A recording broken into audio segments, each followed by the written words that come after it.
새 번역 사도신경으로 신앙 고백하겠습니다. 저는 전능하신 아버지 하나님 천지의 창조주를 믿습니다. 저는 그분의 유일하신 아들 우리 주 예수 그리스도를 믿습니다. 그분은 성령으로 잉태되어 동정녀 마리아에게서 나시고 본디오 빌라도에게 고난을 받아 십자가에 못 박혀 죽으시고 장사된 지 사흘 만에 죽은 자 가운데서 다시 살아나셨으며 하늘에 오르시어 전능하신 아버지 하나님 우편에 앉아 계시다가 거기로부터 살아있는 자와 죽은 자를 심판하러 오십니다. 저는 성령을 믿으며 거룩한 공교회와 성도의 교제와 죄를 용서받는 것과 몸의 부활과 영생을 믿습니다. 아멘. 거룩하신 하나님 아버지 감사합니다. 간밤에도 편히 쉬게 해주시고 새벽에 기도하는 자리에 불러주시니 감사합니다. 이 시간 저희들이 마음 중심으로 주님을 경외하게 하여 주시옵소서. 예수님 이름으로 기도드리옵나이다. 아멘. 찬송가 525장입니다.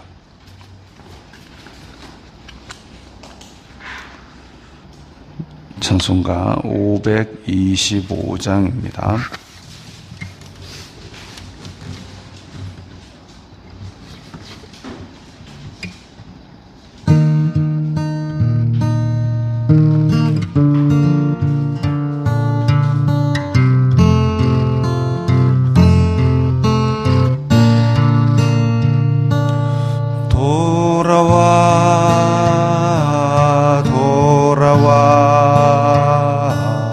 마음이 공하니여 길이 참 어둡고 매우 험악하니 집을 나간 자여 어서와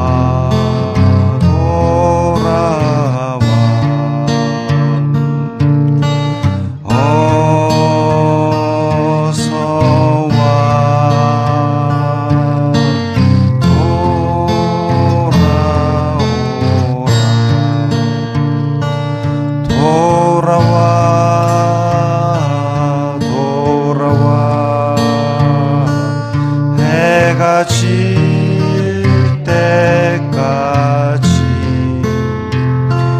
기다리고 계신 우리 아버지께 집을 나간 자여 어서와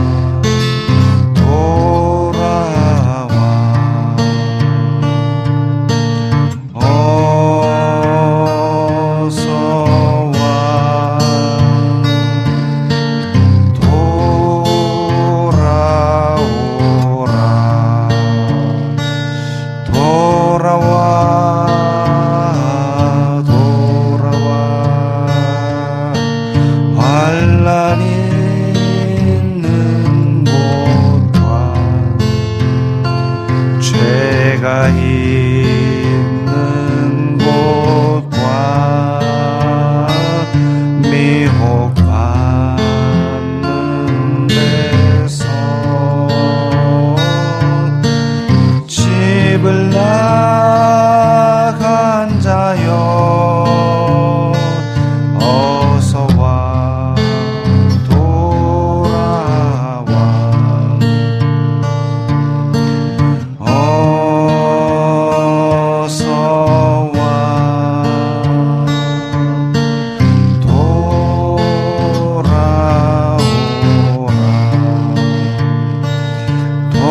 돌아와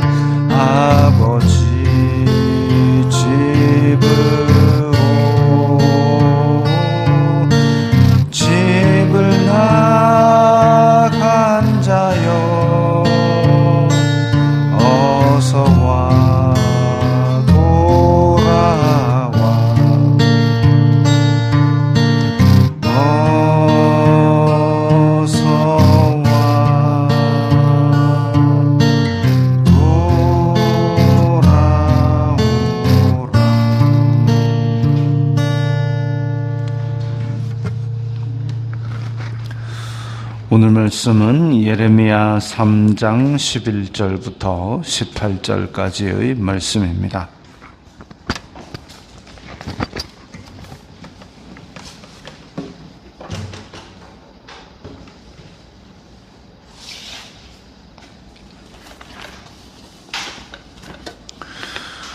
예레미야 3장 11절부터 18절까지의 말씀 함께 읽겠습니다. 여호와께서 내게 이르시되 배역한 이스라엘은 반역한 유다보다 자신이 더 의로움이 나타났나니 너는 가서 북을 향하여 이 말을 선포하여 이르라. 여호와께서 이르시되 배역한 이스라엘아 돌아오라. 나의 노한 얼굴을 너희에게로 향하지 아니하리라. 나는 긍휼이 있는 자라 노를 한없이 품지 아니하느니라. 여호와의 말씀이니라. 너는 오직 내 죄를 자복하라. 이는 내 하나님 여호와를 배반하고 내 길로 달려 이방인들에게로 나아가 모든 푸른 나무 아래로 가서 내 목소리를 듣지 아니하였음이라. 여호와의 말씀이니라. 여호와의 말씀이니라. 배역한 자식들아 돌아오라. 나는 너희 남편임이라.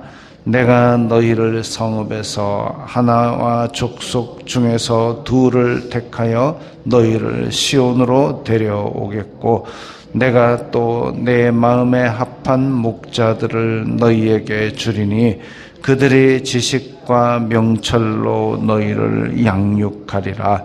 여호와의 말씀이니라. 너희가 이 땅에서 번성하여 많아질 때에는 사람들이 여호와의 언약궤를 다시는 말하지 아니할 것이요 생각하지 아니할 것이요 기억하지 아니할 것이요 찾지 아니할 것이요 다시는 만들지 아니할 것이며 그때에 예루살렘이 그들에게 여호와의 보좌라 일컬음이 되며 모든 백성이 그리로 모이리니 곧 여호와의 이름으로 말미암아 예루살렘에 모이고 다시는 그들의 악한 마음의 완악한 대로 그들이 행하지 아니할 것이며 그때에 유다 족속이 이스라엘 족속과 동행하여 북에서부터 나와서 내가 너희 조상들에게 기업으로 준 땅에 그들이 함께 이르리라.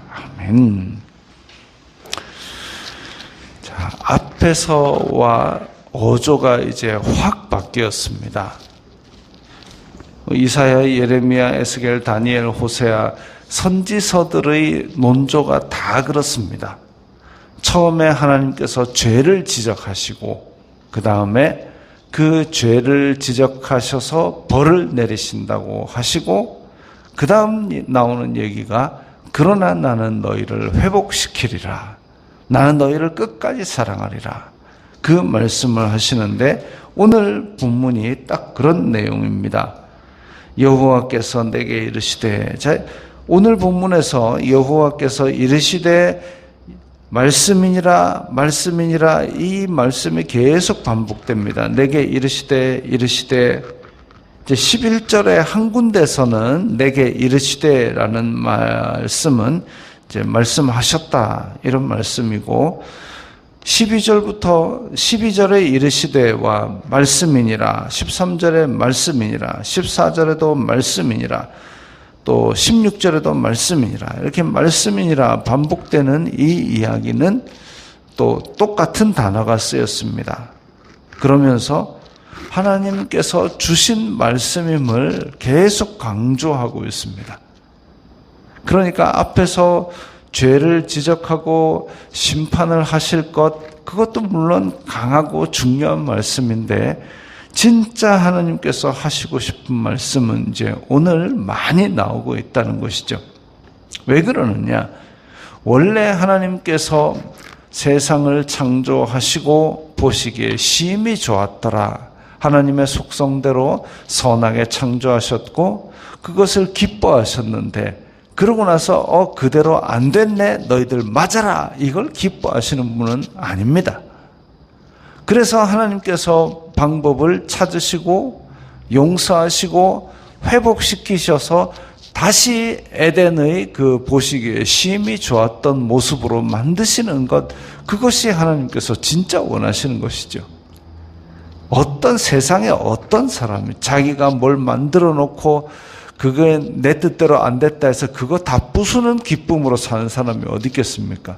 그걸 고쳐서 내가 원래 의도했던 대로 기쁜 모습으로 만드는 그것이 누구라도 기뻐할 것입니다. 그것처럼 하나님께서도 회복을 오늘 말씀하고 계십니다. 자, 11절에 보면 여호와께서 내게 이르시되 배역한 이스라엘은, 이 북왕국은 반역한 유다보다 자신이 더 의로움이 나타났나니. 이 말이 좀 복잡하죠. 이스라엘도 죄를 지었고 유다도 죄를 지었지만 그 중에서는 그래도 이스라엘이 나은 데가 있다라고 말씀하십니다. 아니, 우리가 열왕기, 역대기 다 읽어봐도 북이스라엘 왕국이 더 못됐습니다. 더 나쁩니다. 그래도 북이스라엘 왕국의 19명의 왕은 하나도 선하다는 평가를 들은 왕이 없는데, 남유다 왕국은 20명의 왕 중에 그래도 8명은 그래도 착했다, 이 얘기를 들었거든요. 그럼에도 불구하고 왜 이스라엘은 유다보다 낫다 그랬느냐? 이스라엘은 그 앞에 선례가 없이 그냥 너 잘못한다 벌받는다 그러다가 망했습니다. 그런데 남유다는 북이스라엘을 어떻게 망했는지 쭉 봐왔습니다.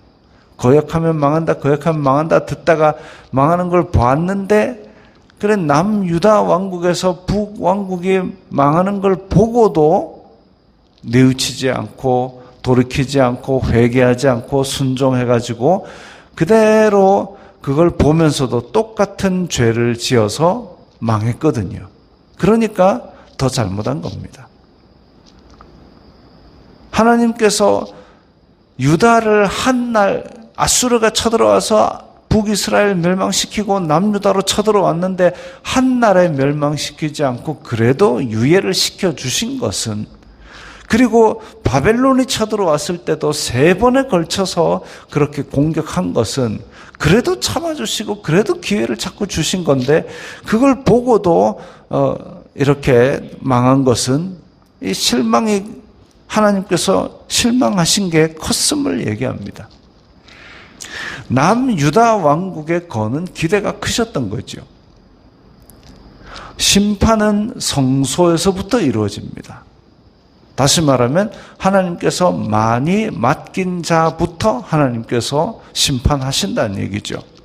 그런데 예수님께서도 말씀하셨듯이 아는 자, 너희들이 안다고 하기 때문에 죄가 없지 않다. 모르고 죄를 짓는 거는 그럴 수 있다 치지만, 아는데도 나 안다 이랬는데도 그 행동을 똑같이 하느냐? 더 많이 맞을 것이다. 더 많이 맡은 자가 더 많이 맞는다고 말씀하고 계십니다. 그래서 이스라엘이 유다보다 더 낫다라는 말씀이죠.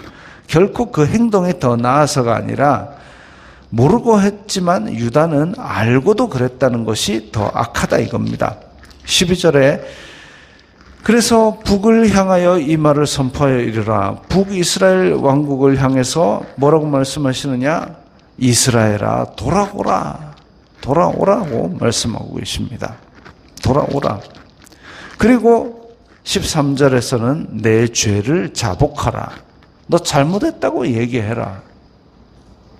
그것이 하나님께서 회복시키는 첫걸음입니다. 내가 잘못했습니다. 하나님, 제가 잘못했습니다. 우리가 잘못했습니다. 라고 인정하는 것이 회복의 첫걸음입니다.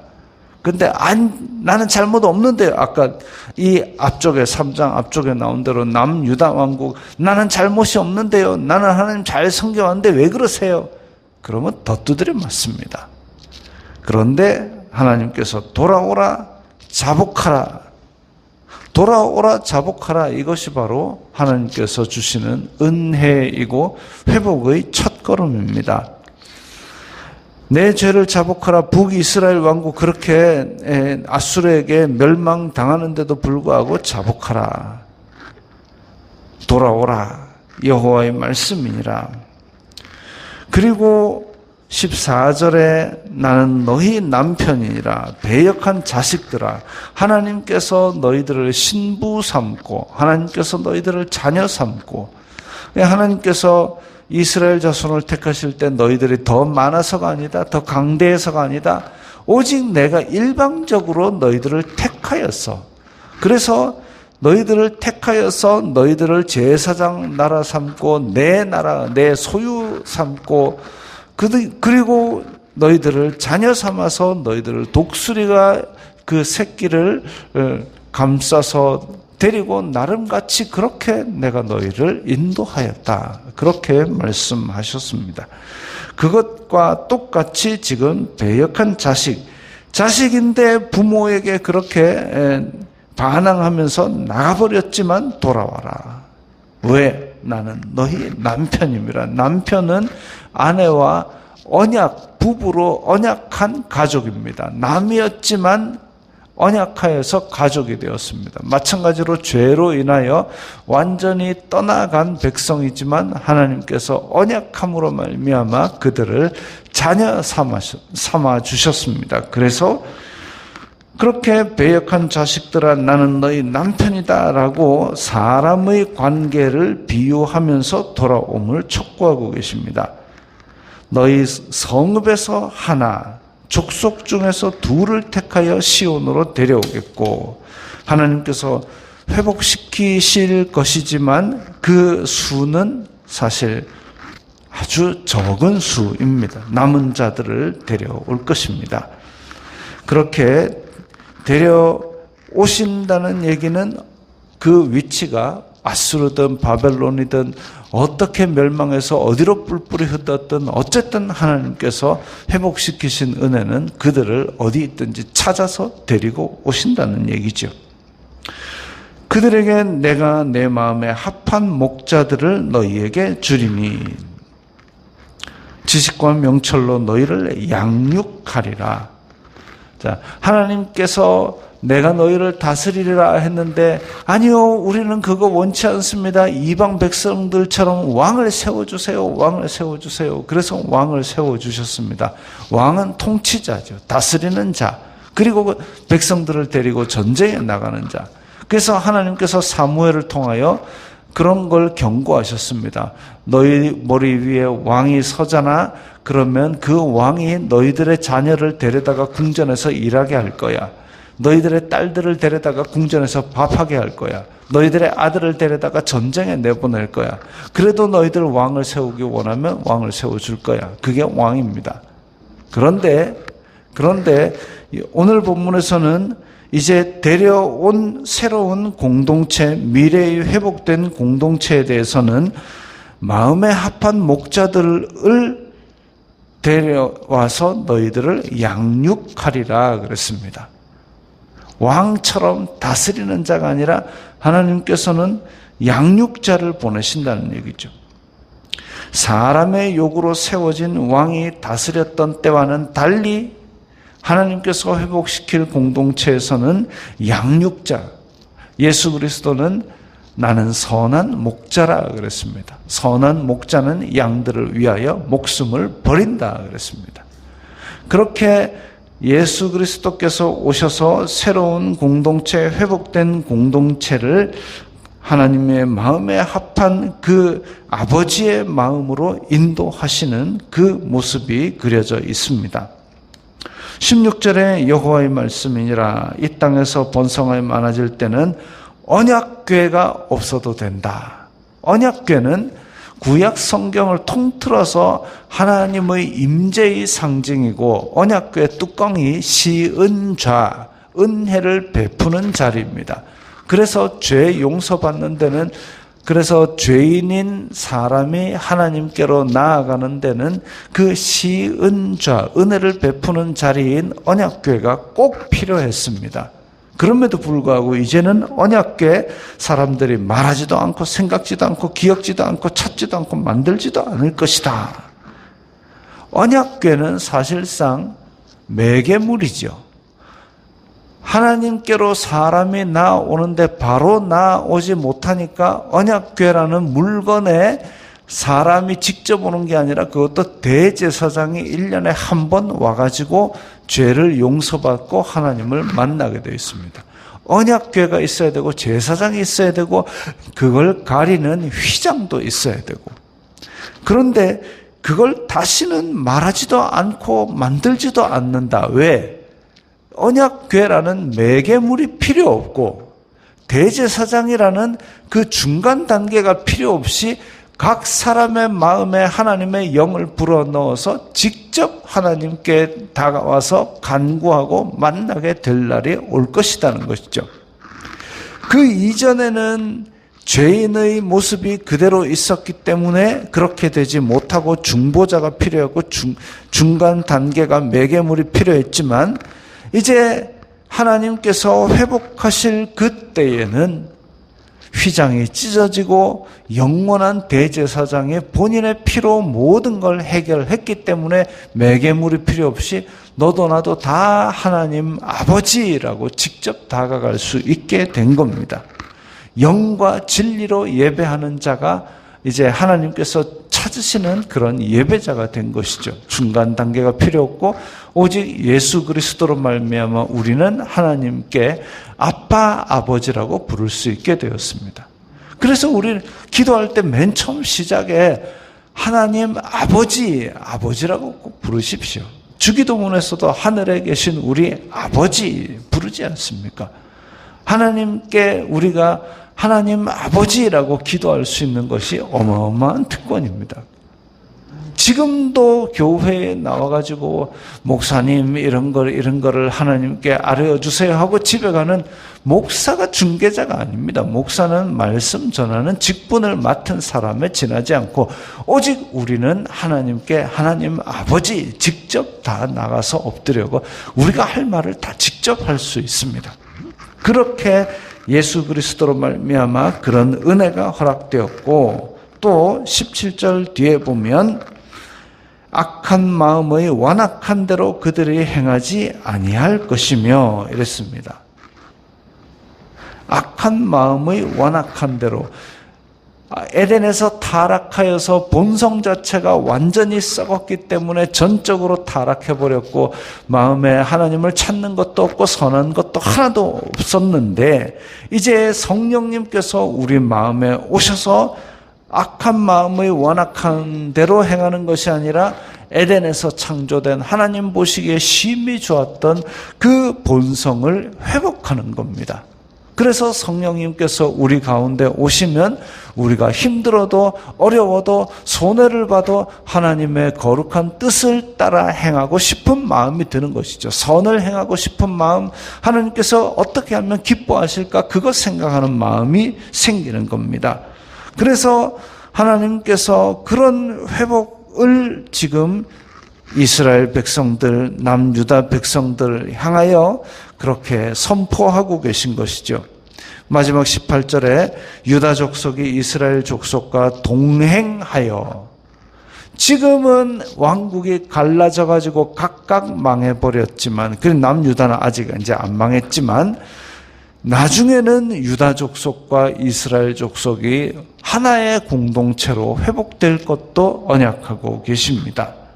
그것도 짧게 보면 예수 그리스도, 짧게 보면 이제 바벨론에서 귀환하고 이런 얘기로 볼 수 있겠지만, 영원한 나라의 입장에서 본다면 이렇게 인간의 나라들이 갈려있다 할지라도, 그래서 각 나라와 족속으로 갈렸다 할지라도 계시록 7장에 나온 대로 각 나라와 족속과 방언에서 온 큰 무리가 한 목소리로 하나님을 찬양하고 구원하심이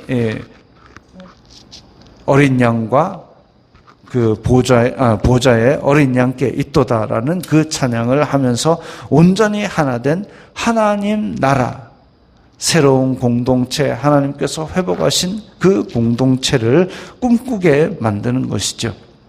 하나님께서는 우리를 징계하시는 것으로 끝내는 걸 기뻐하지 않으십니다. 그리고 우리를 회복하시고 영원한 하나님 나라에서 하나님과 온전한 교제로 회복하기를 원하십니다.